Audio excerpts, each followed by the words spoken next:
Jesus went through all the towns and villages, teaching in their synagogues, proclaiming the good news of the kingdom and healing every disease and illness. When he saw the crowds, he had compassion on them because they were harassed and helpless, like sheep without a shepherd. Then he said to his disciples, "The harvest is plentiful, but the workers are few. Ask the Lord of the harvest, therefore, to send out workers into his harvest field." This is the word of the Lord. Thanks be to God. If you've been here at the 5 p.m. in the past 6 or so weeks, we've been considering this chapter, the chapter that follows Matthew chapter 10, and spending good time in these words of Jesus. In Matthew's gospel, we have different teaching blocks from Jesus. This is one of them, chapter 10, all about mission. Maybe you'll hear that word a lot today, is partners in mission. What does it mean? It simply means being sent. That's what we see in chapter 10. Jesus is sending his disciples. If you've got your Bibles in front of you, you can see that on page 975. You see there, verse 5, these 12 Jesus sent out with the following instructions. So in chapter 10, we have the 12 being sent out on phase 1 of Jesus' mission. And you don't have to turn to it, but at the end of the gospel, we see them and all of us being sent out on phase 2 of Jesus' mission. Phase 1 was to the lost sheep of the house of Israel, these towns around where Jesus was doing his ministry. Phase 2 is to everyone, to the ends of the earth. He sent us to all nations. And the fact that we are sitting in a building like this, in a culture that has been transformed the way it has, is a result of Jesus' mission. Jesus is sending his people.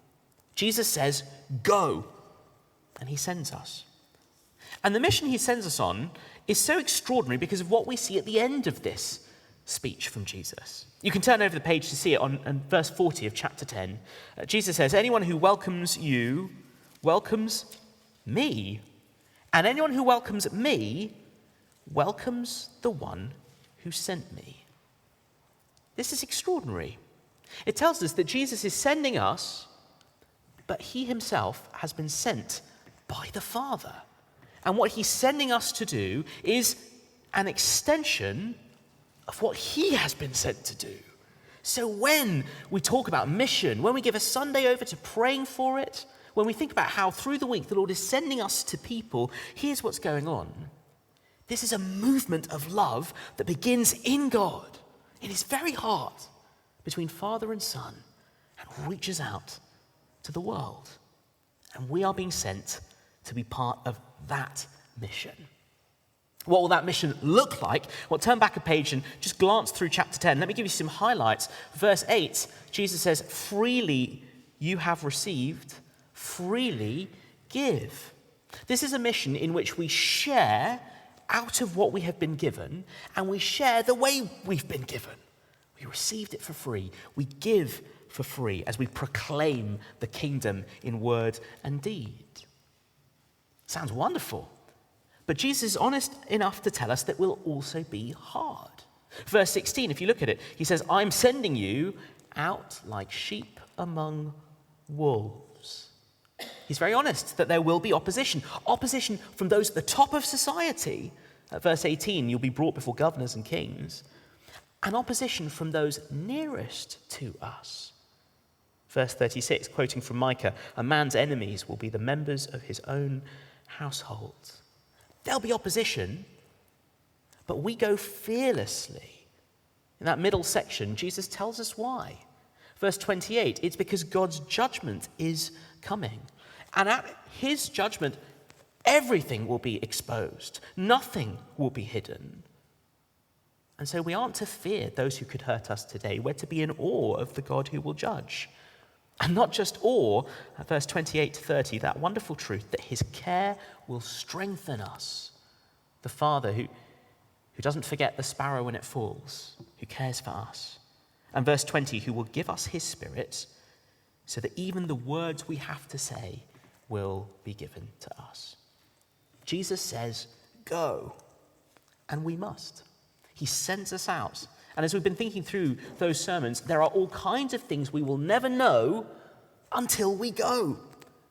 Jesus sends us out to be part of what he's doing so that we will have a fuller, richer experience of what it is to belong to him. And until and unless we go, we won't. He's saying go. But turn back to the end of chapter 9. That makes it all the more striking that before he says go, Jesus says, ask. Before he says go, Jesus says, ask. And before he gets us on our feet, moving out to the world, Jesus wants us on our knees, asking. Let me read that again. Verse 37, then he said to his disciples, the harvest is plentiful, but the workers are few. Ask the Lord of the harvest, therefore, to send out workers into his harvest field. I'm always struck by this. At the end of verse 37, I want to get out the door. A plentiful harvest? Workers are few? Sign me up, right? Isn't that the right response? No. In Jesus' mission, before we go, he says, ask. Ask. And that's what we're going to spend most of our time this evening doing. Praying for our mission partners, asking the Lord to sustain them. Let me give us, as I close, 3 reasons why Jesus wants us to ask. Why asking comes first in his mission. Here's the first one. It's so that we do not forget that there is a Lord of the harvest and that it isn't us. Do you notice that? Verse 38, ask the Lord of the harvest. Jesus' mission is like nothing else. He sends us out. He gives us a share in what he's doing. It is a glorious privilege, but not because he needs us. Not because he couldn't do it without us. Not at all. He's the Lord of the harvest. He's perfectly in charge of what will happen. He is able to send out the workers he needs. He's not lacking. There is a Lord of the harvest. It's not me. It's not you. And if I go out into the harvest without praying, that's a good sign that I've forgotten who the Lord of the harvest really is.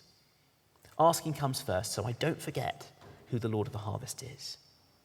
Second reason why asking comes first, because I don't see things as I should. And I definitely don't see them as Jesus does. He looks out, what does he see? Sheep without a shepherd. He looks out, what does he see?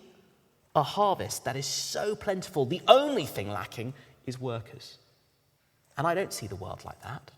I go about blinkered by my selfishness, thinking about what's in it for me, how I can get through life with the minimum of pain. But it's as I ask the Lord that he begins to show me how to see things as they really are. Third reason why asking comes first. I don't feel the way I should about the world. And I definitely don't feel the way Jesus does about the world.